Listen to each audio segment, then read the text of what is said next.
In today's video, I'm going to teach you how to round corners in Adobe Express if you want to give your design a softer, cleaner, and more polished look.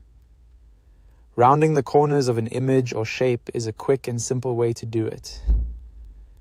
Adobe Express makes this easy, and once you know where the setting is, you can adjust it in just a few clicks.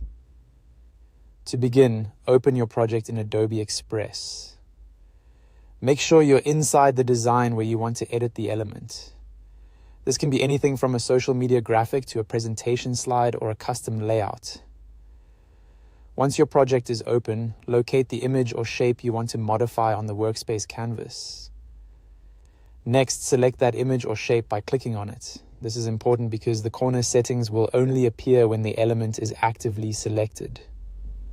Once it's highlighted, move over to the Edit menu on the left panel.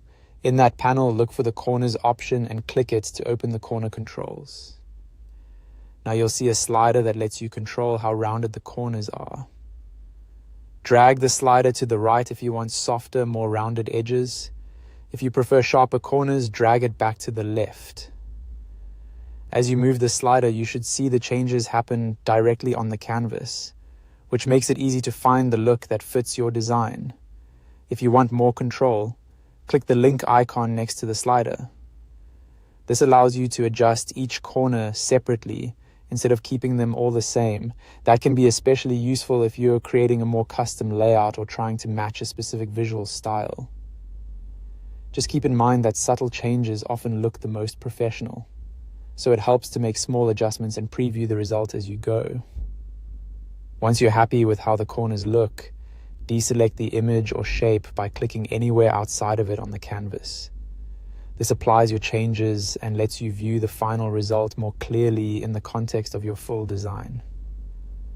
And that's it. That's how to round corners in Adobe Express. It's a small edit, but it can make a big difference in the overall feel of your project. If you're working on a design with multiple elements, try keeping the corner style consistent for a more cohesive look.